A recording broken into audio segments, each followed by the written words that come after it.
All right, Shalom. First and foremost, I want to start off by giving all praise unto Yahweh Bashim Yahushai. I also want to apologize that off to my right-hand side, there's a highway, and it's very busy. So if you don't hear me that well, then you know the reason why. Okay, but anyway, I just wanted to address a few comments that I've gotten over the past few days. Now, one of the brothers I want to first address, which I respect this brother. The brother's name is the Mind of God, right?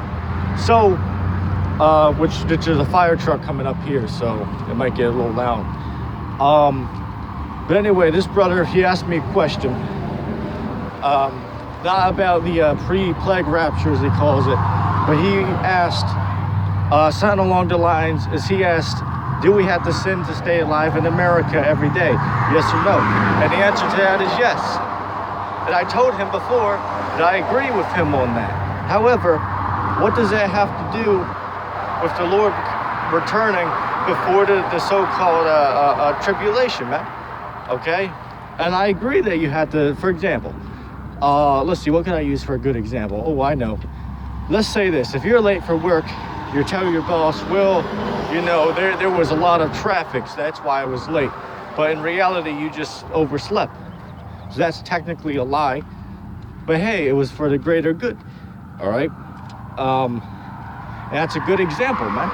So yeah, sometimes you have to lie for the greater good. So I agree with him on that statement. But again, what the hell does that have to do with the Lord returning before the mark of the beast, man?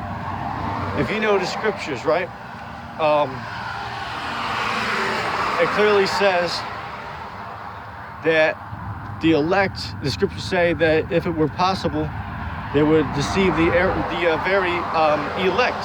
So how is that going to happen? All right, if the elect are not here for that time, then how is that going to happen? And I also shown the brother, I asked him this question, all right, and he don't like to answer this. I showed him in the scriptures where the Lord makes one return. There's no verse that can be brought up that says, well, the Lord will send the angels to collect the elect, but then the end of the world's going to come, right? Or then Jesus is going to return. There's no verse in the Bible that says that, brother. All right. Matter of fact, if you read the book of Matthew, the 24th chapter, it clearly tells you that first the Lord will return, and then after that, then the so-called, then the angels will go and gather together the elect. That's what the scriptures say. And second of all, the scriptures say when the Lord returns, he's going to go kill people, man. So let's just say this: if the Lord returns 2 times, all right, let's just say that for argument's sake. Let's say you're right.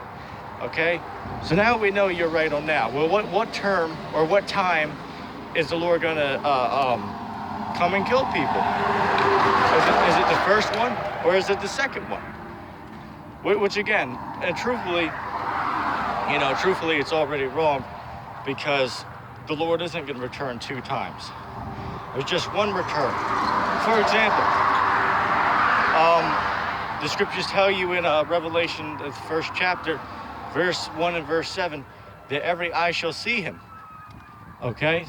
And that right there, that means everyone, man. And how is that going to happen? Because remember, the Lord's returning in spacecrafts, which that brother knows that. So that's good. That's good. He's on to something. All right?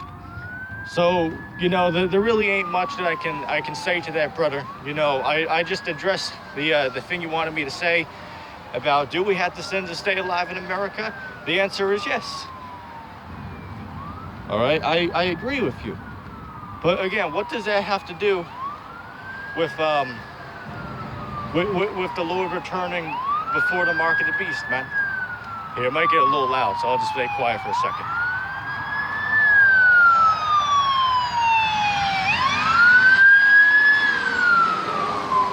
Oh, that brings to mind another thing. There's another dude, I believe it was I don't know if it was Faithful Cannon. It's not Keith. But there's another brother out there, which I've ran into the guy before, like 8 months ago, but now he made his resurgence, so to speak, inside joke. Anyway, this brother came on the comment board. I commented on Rich Speaks video and said that is Babylon America or the Vatican? Okay, so this dude, oh, hold on a second.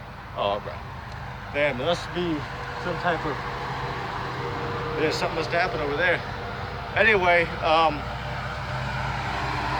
so what ended up happening is a dude responded, okay? This dude, I don't know the guy's name, but you know who you are, okay? He responded and said that, well, the whole world looks up to the Vatican, so that proves that the Vatican is Babylon. He also brought up where scriptures say that she has shed the blood of the saints, and they say, well, see, that's the Vatican. Well, that's not the case, because for one, who are the saints?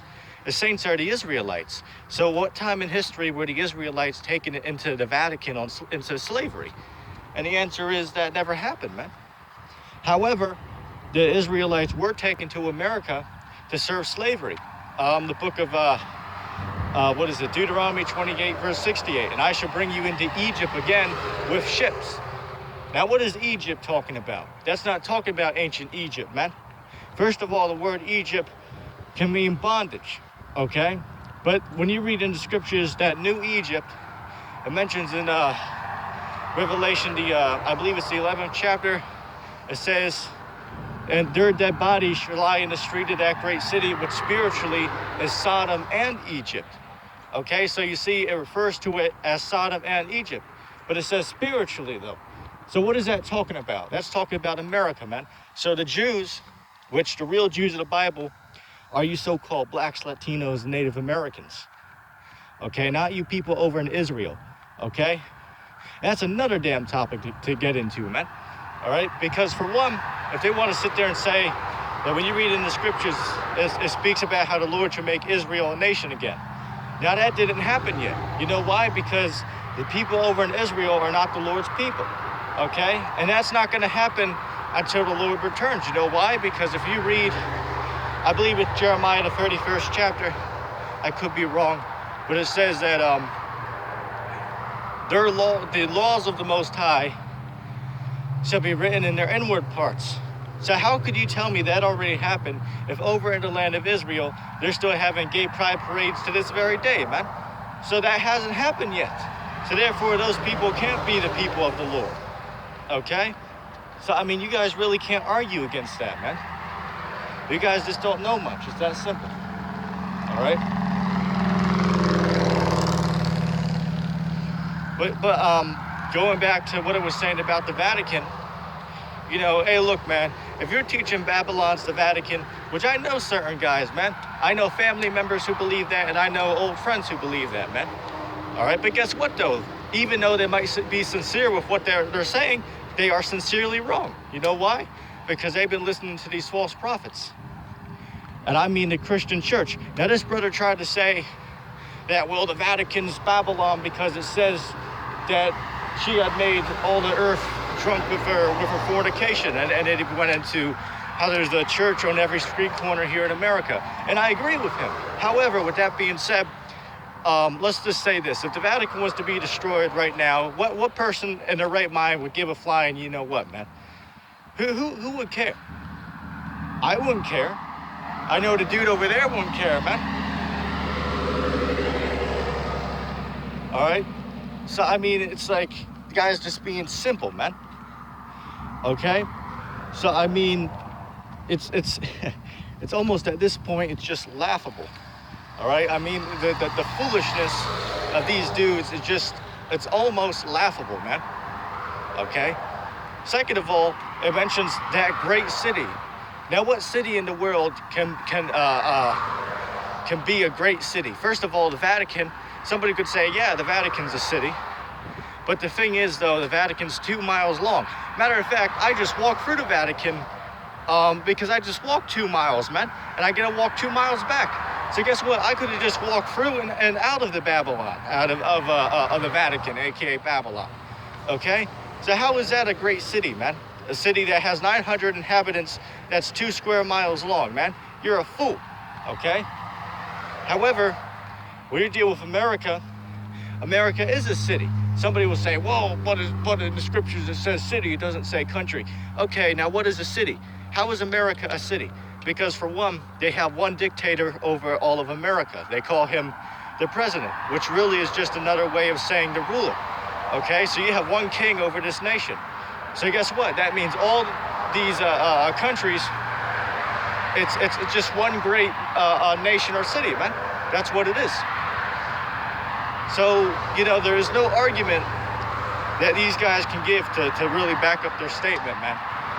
All right, these guys are just, hey, as I said, man, you get cut 6 ways to Sunday, man.